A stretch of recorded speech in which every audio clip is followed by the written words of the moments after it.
Hey guys, this is Betsy from Papertrey Inc. And in this video I'm going to show you how to stamp the multi-step borders and clusters from my new Seasonal Borders Autumn set. So alright, if you're familiar with any of the Seasonal Borders sets that I've released so far this year, the Autumn set is kind of the same principle, except for this time of course we've got some beautiful autumn images that you can use to stamp both a multi-step cluster and then you can also repeat that cluster multiple times across a strip to create these longer borders, which are really pretty on cards.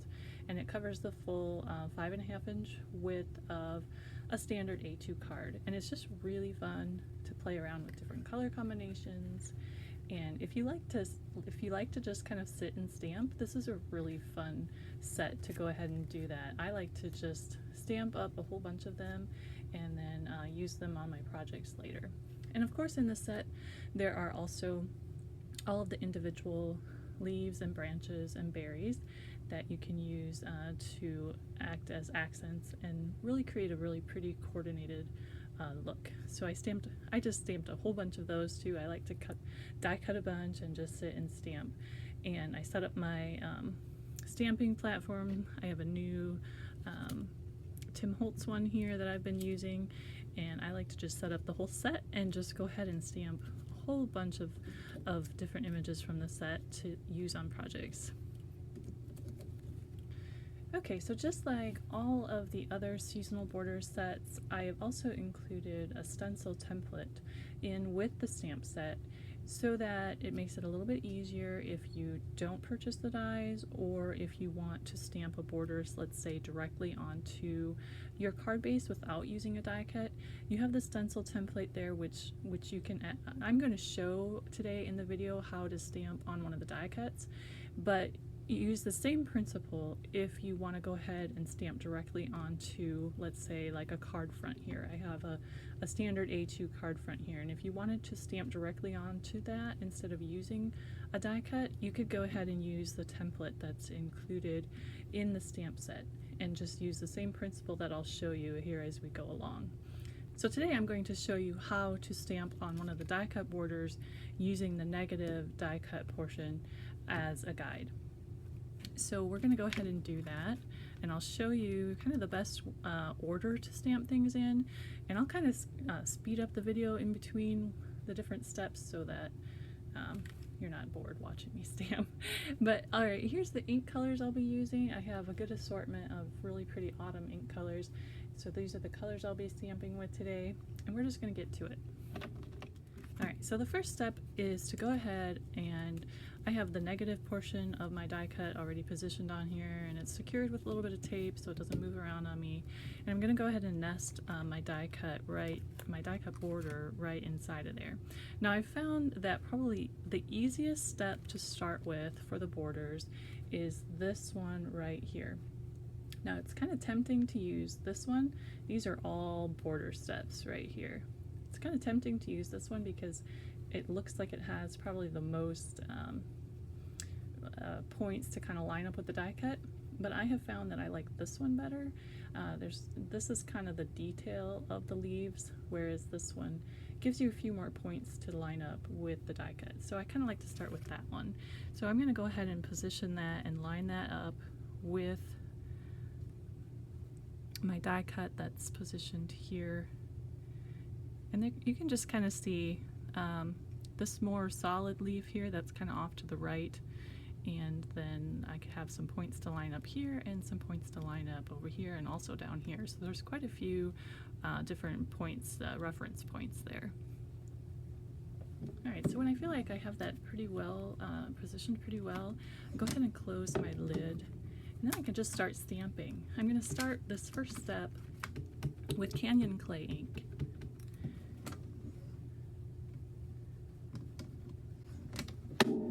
And you can stamp multiple times if you want, you know, better coverage, a little more depth of ink.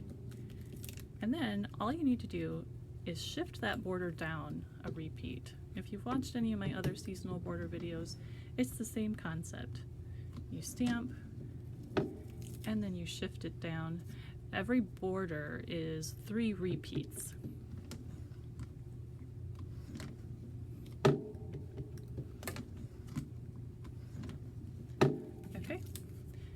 that's that step. And when I do, I like I said at the beginning of this video, I like to sit down and stamp a whole bunch of borders at once.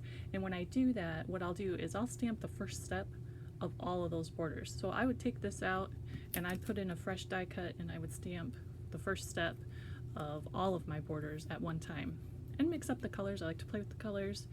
You can get some really fun different looks by mixing up your color choices. I stamped some really bold autumn colored ones, and then I did some softer, kind of more modern take on autumn colors. It's just really fun. Alright, so the next step that I like to do is this more detailed image. That was tempting to kind of start with that, but I think this one has actually more reference points. Alright, so we're going to go ahead and put this one in. And this one has the acorn tops. It has the detail for this chunky leaf here. So that one's pretty easy to line up.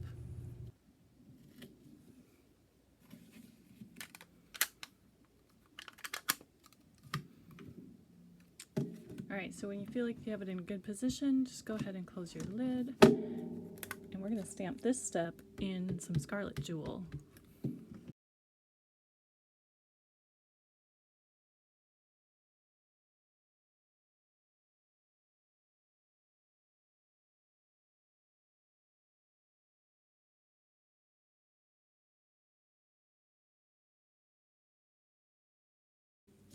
Alright, so we're moved back to position 1. And the next step I like to do are these oak leaves. At least I think that's what those are. Oak leaves. And these get lined up with, you can see all the leaf detail here. There's 4 of them. So there's kind of the 2 more solid ones point up in this direction. And then the other 2 are kind of off to the right here.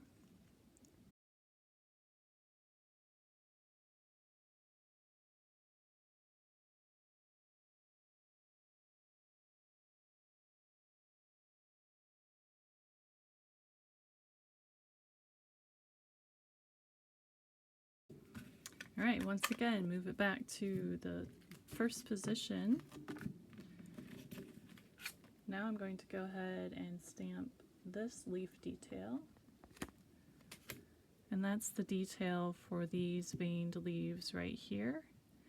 You can see there's one that has some little bits and pieces off to the side here. That one points down to the left, and the more solid one up to the right. Just go ahead and line it up with the vein detail from the previous step.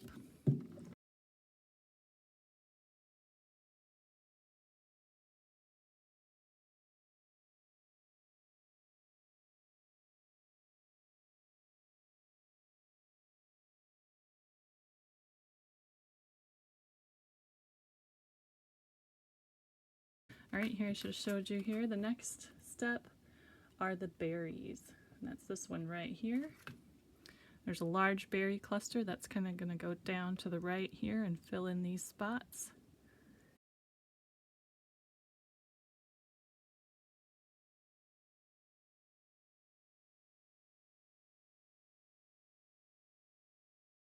Okay, so that pretty much is all of the bits and pieces except for the little acorn detail. There's a little double acorn cluster.